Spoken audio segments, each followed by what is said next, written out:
You know, the mystery of unidentified anomalous phenomena, or UAPs, it's one of the biggest puzzles of our time. But what if the answer isn't really in the stars? What if it's somewhere much, much closer to home? Today, we're going to connect the dots between military testimony, ancient anthropology, and even quantum physics to build a totally new and, frankly, pretty mind-bending framework for the unexplained. Now that is not a line from some sci-fi movie. That is a direct quote from the highest-ranking military officer in the entire United States, speaking just last year. Look, when the guy whose job it is to know about every potential threat out there says that some things are just plain weird, it's probably time to start paying attention. And this really shows you the scale of what we're talking about. Around 800. That's the number of UAP cases that the Pentagon's Special Office, ARO, is looking into right now. So we're not talking about a couple of blurry photos here and there. This is a big and growing database of incidents that are demanding an explanation. Okay, so let's start by just grounding this whole topic in reality. We're going to take a look at the official events and the credible reports that have literally dragged this subject out of the shadows and straight into the halls of Congress. The speed at which this all happened is just staggering. I mean, think about it. In 2017, a bombshell New York Times article drops official Pentagon videos. By 2020, the Pentagon is confirming, yep, that's our footage. And just 3 years after that, you have a high-level intelligence official testifying to Congress under oath about secret programs. In just 6 years, this whole topic went from the absolute fringe to a formal national security issue. And you've probably noticed the name has changed, right? We've gone from UFO to UAP, and there's a really good reason for that. Anomalous phenomena is just a much bigger bucket. It's the government's way of saying, hey, these aren't just things in the sky. We're seeing stuff that operates underwater or in the vacuum of space or, and this is the really weird part, things that can move between all three. They call them transmedium craft. And this quote right here, this gets right to the heart of the anomaly. This is from the pilot who actually filmed that famous Tic-Tac video.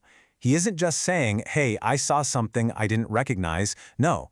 He's saying he saw something that looked like it was breaking the laws of physics as we know them. No wings, no visible propulsion, and making moves that are, by everything we understand, completely impossible.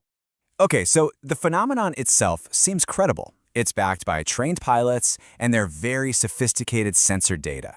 But what if the usual explanations, even the really out there ones, are totally missing the point? You know, whenever we talk about UAPs, our brains usually jump to one of two places.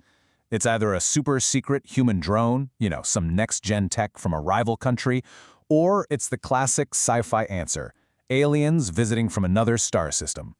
For the longest time, those have really been the only two options on the table.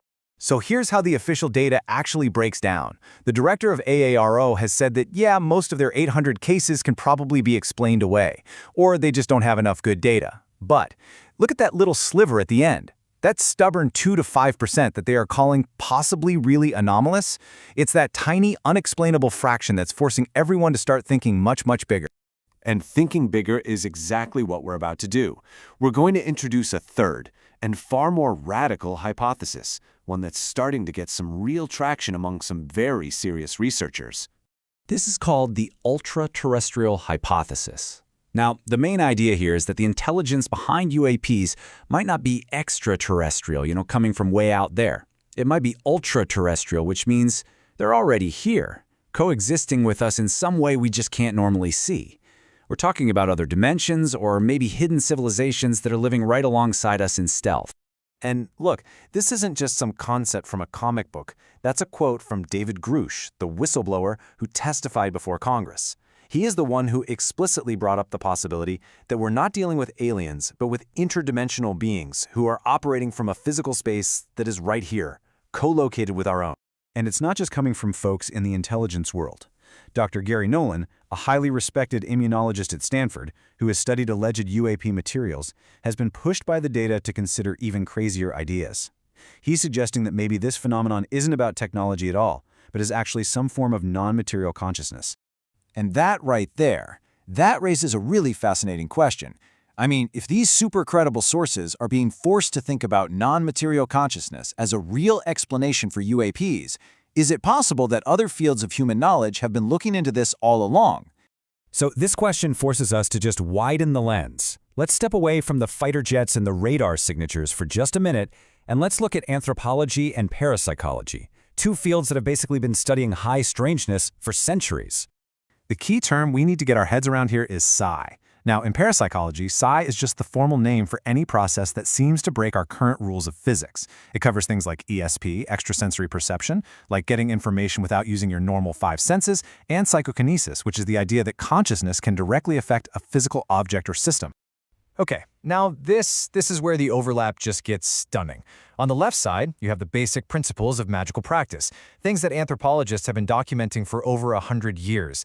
And on the right, the exact conditions that modern laboratory research has found are best for producing psi effects, altered states, visualizing, belief. It's like they're reading from the same instruction manual. And this slide just shows how deep that connection might really go. Anthropologists have this near-universal concept they found in traditional cultures called mana. It's a non-physical force that can cause things to happen outside the normal course of nature. Now compare that to the definition of psi from parapsychology. You have to ask, are these just two different words, one ancient, one modern, for the exact same thing? So here's the crucial point. We've got two completely separate threads of investigation, right?